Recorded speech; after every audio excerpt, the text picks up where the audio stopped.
Sebelum salam ditulis, maaf Ustadz, tema yang lalu. Baik. Sudah 11 bulan saya nggak punya kerjaan tetap. Nafkah yang saya berikan ke istri sangat minim sekali. Keluarga istri meminta saya untuk pisah. Akhir-akhir ini istri juga sudah tidak tahan. Istri saya bekerja. Sebenarnya kami masih saling menyayangi. Istri saya masih cinta sama saya. Ustadz, gimana saya menyikapi masalah ini? Apa saya ikuti maunya istri dan keluarga? Saat ini istri saya lagi didekati pria lain yang lebih mapan dan kaya. Salahkah saya kalau memukul pria tersebut? Karena pria itu telah mengambil kesempatan dalam kesempitan rumah tangga kami. Ustadz minta amalan atau wirid untuk melapangkan rezeki. Ini ada hubungannya sama tema nggak ini? Hah? Jawab atau enggak? Kasihan. Ya udahlah, karena malam terakhir ya.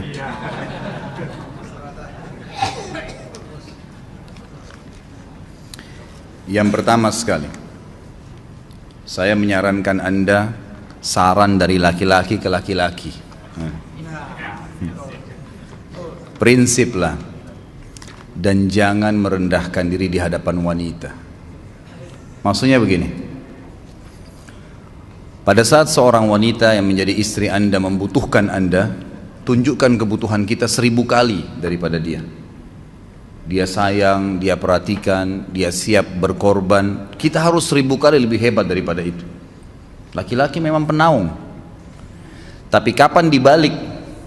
Kalau saya pribadi, kapan dia tidak butuhkan, menunjukkan kebutuhan, saya 1000 kali tidak butuh sama dia. Untuk apa Anda merendahkan diri di depan seorang wanita yang kalau memang dia tidak bisa menjadi seorang istri? Karena kapan wanita sudah menyombongkan diri di hadapan laki-laki, tidak akan ada wibawa sama sekali. Ini poin dulu dalam pembukaan. Dan selalu saya sarankan siapapun ikhwah yang minta saran saya dalam masalah rumah tangga, yang paling pertama ini saya ucapkan, saya bukan menyuruh Anda menjadi keras, bukan. Tapi saya mengajak Anda untuk punya prinsip dalam hidup. Wibawa, pemimpin rumah tangga. Dibutuhkan kita butuh, tidak dibutuhkan ya sudah. Masih banyak gantinya. Dia mau ganti laki-laki lain, silahkan, ahlan wa sahlan, silahkan. Allah akan gantikan penggantinya yang lebih baik. Dan itu harus bisa kita punya prinsip. Memang begitu. Kalau ini kita terapkan dalam kehidupan kita, kita akan sangat mudah hidup. Terkadang subhanallah ada pengorbanan berat. Berpisah dengan meninggal, berpisah karena masalah dosa yang dilakukan oleh pasangan kita. Jelas haram. Kalau ada seorang istri hanya karena masalah suaminya kekurangan ekonomi mau berhubungan sama laki-laki lain, wanita apa ini? Cinta itu pengorbanan, kasih sayang. Bukan hanya pada saat mampu kemudian disayang, pada saat tidak mampu kemudian ditinggal. Subhanallah. Hati-hati, hukum Allah subhanahu wa ta'ala berlaku. Akhwat, yang jadi istri, ikhwah, yang jadi suami, harus tahu pasangan kita itu punya Tuhan sebagaimana kita punya Tuhan yang sama. Dan Allah itu maha adil. Memang dalam kehidupan kita ada naik turunnya. Dan makna cinta adalah pengorbanan. Itu sebenarnya. Kalau hanya kita kantongnya lagi penuh kemudian disuka sama istri, pada saat lagi tipis, lagi masalah, kemudian dia mau berhubungan sama laki-laki lain, na'udzubillah min dzalik. Wanita apa ini? Kalau saya tidak naungin. Kalau saya nggak naungin. Kamu mau sama dia silahkan. Ahlan sahlan, silahkan jalan. Kalau saya, istri saya sangat tahu prinsip saya. Kalau kamu merasa ada laki-laki lain yang kamu anggap baik, atau kamu mau ingin memasukkan pendapat keluargamu dalam rumah tangga saya sehingga kedudukan saya sebagai suami tidak didengar lagi, silakan pilih keluarga kamu. Tidak ada masalah. Jadi jangan jadikan sebagai beban. Oh, nanti kalau pisah saya hidupnya bagaimana? Saya melarat. Ini kenapa ini? Saya mati kalau nggak sama dia, ya mati bener nanti.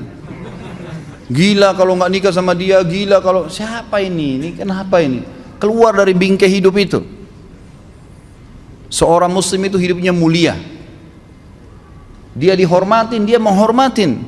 Dia dihina, tinggalkan. Gitu kan. Allah SWT tidak menyuruh kita menghinakan diri, tidak boleh.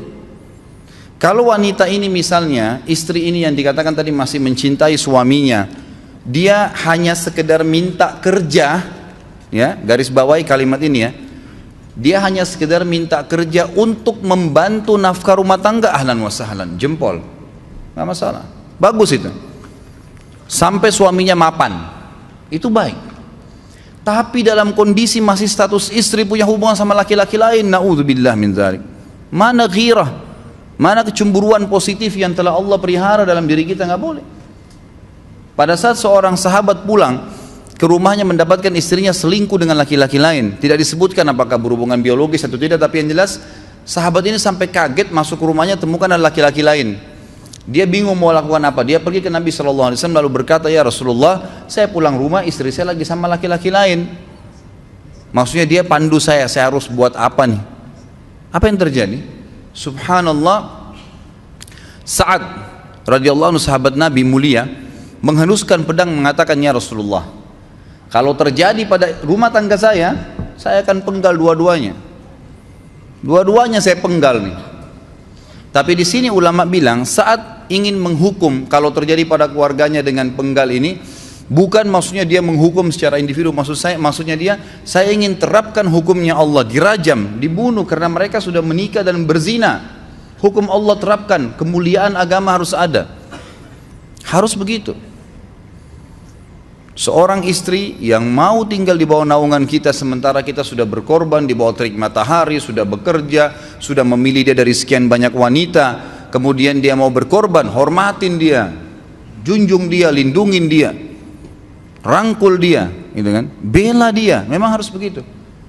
Tapi kalau masih dalam naungan, kemudian sedikit himpit masalah ekonomi lalu berhubungan sama laki-laki lain, naudzubillah, jangan dipertahankan. Berbahaya sekali, gitu kan? Jangan Anda menjadi laki-laki lemah gitu. Saya kemarin ditelepon oleh dua orang sekaligus, subhanallah. Sahabat dekat telepon kepada saya, laki-laki. Ustadz maaf mau ngomong sebentar. Baik silahkan. Ustadz saya ini, istri saya pulang ke rumah ke kampung ayahnya ibunya karena alasan mengurus ayah dan ibunya. Akhirnya saya sama anak-anak ditinggal di sini sendiri. Setiap kali saya panggil pulang, dia bilang sudahlah saya nggak mau pulang. Kalau mau nikah lagi silahkan. Dia bahasakan begitu. Bagaimana sarannya Ustadz? Saya bilang nikah lagi. Dengan tegas saya bilang nikah lagi. Kalau tidak terbuka pintu fitnah. Perempuan itu kenapa harus pilih orang tuanya? Tidak boleh secara syar'i. Nggak boleh. Sudah menerima akad nikahnya seorang laki-laki, laki-laki itu yang dinomorsatukan di atas ayahnya, nggak ada alasan. Kalau suami izinkan boleh urus orang tua, kalau nggak diizinkan tidak boleh, nggak boleh. Bagaimana dia tinggalkan suaminya sama anaknya? Kaget itu saya katakan begitu. Iya, bahkan sekarang hukum poligami sudah wajib bagi Anda, nggak boleh. Wajib sekarang. Ini ragu mau melangkah seakan-akan poligami itu dosa, padahal dia ditinggal oleh istrinya. Bagaimana bisa ini? Ada laki-laki seperti ini nggak punya prinsip, harus melangkah. Dia sudah dapat jawaban saya dikasih, ini Ustadz teman saya juga mau bicara, masalahnya sama lagi. Ustadz istri saya tinggalkan saya, Ustadz kayak mau menangis. Sebentar, jangan pakai nangis laki-laki. Apa ini cengeng? Ditinggal wanita nangis, subhanallah. Orang nangis itu ditinggal meninggal Rasulullah SAW, ketinggalan sholat subuh berjamaah, itu nangis. Nggak jadi jihad, nah itu nangis. Ditinggal perempuan nangis, la ilaha illallah. Allah ciptakan perempuan lebih banyak daripada laki-laki. Ini bukan menurunkan martabat perempuan ya. Artinya harus seorang pemimpin itu punya wibawa. Nggak bisa, kalau nggak akan dianggap remeh nanti. Istri itu dinaungin, dilindungin, dididik, diberikan haknya ia. Berikan berlipat-lipat penghormatan sebagaimana dia berikan satu penghormatan, nggak apa-apa. Tapi jangan sampai menginjak martabat seorang pemimpin, tidak boleh. Akhirnya saya sampai bilang sama dia, akhi, ambil keputusan. Kamu mau balik sama saya berumah tangga di sini, atau kamu pilih rumah orang tua kamu? Oh saya pilih orang tua saya, baik saya ceraikan kamu sekarang. Assalamualaikum, tutup telepon, selesai. Jangan lama-lama. Cengeng sekali, udah sujud sama Allah, saya masih berat cintanya Allah. Ia minta kepada Allah subhanahu wa ta'ala, minta gampang dihilangkan dari hati. Sebagaimana dia datang dia bisa keluar, gampang itu. Subhanallah ya, jangan terlalu mencintai dunia berlebihan. Kalau saran saya, Kalau istri anda ini tanya baik-baik, kalau kamu bekerja hanya karena mau bantu nafkah rumah tangga sekarang, ahlan wa sahlan, silahkan. Selama pekerjaan halal, antar dia ke tempat kerjanya. Muliakan dia, jaga, jemput pada saat pulang, anda pembelahnya, begitu. Tapi kalau berhubungan sama laki-laki, ada subhanallah suami, depannya dia istrinya telepon laki-laki lain dan dia menerima itu. Mana ini? Dalam agama haram, wallah haram itu hukumnya. Nggak boleh. Itu namanya dayuth dalam agama. Nabi SAW mengatakan Allah melaknat dayuth. Kata sahabat, siapa itu dayuth ya Rasulullah? Laki-laki yang tidak punya cemburu terhadap pelanggaran agama yang terjadi pada istrinya. Gimana caranya? Nggak boleh dalam agama Islam, gitu kan?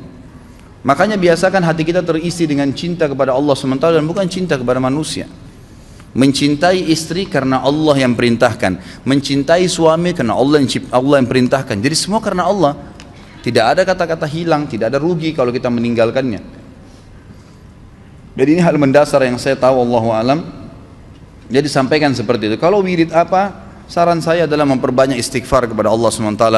Gunakan momen musibah itu sebagai kesempatan untuk mendekatkan diri dengan Allah Subhanahu wa taala. Begitu ya.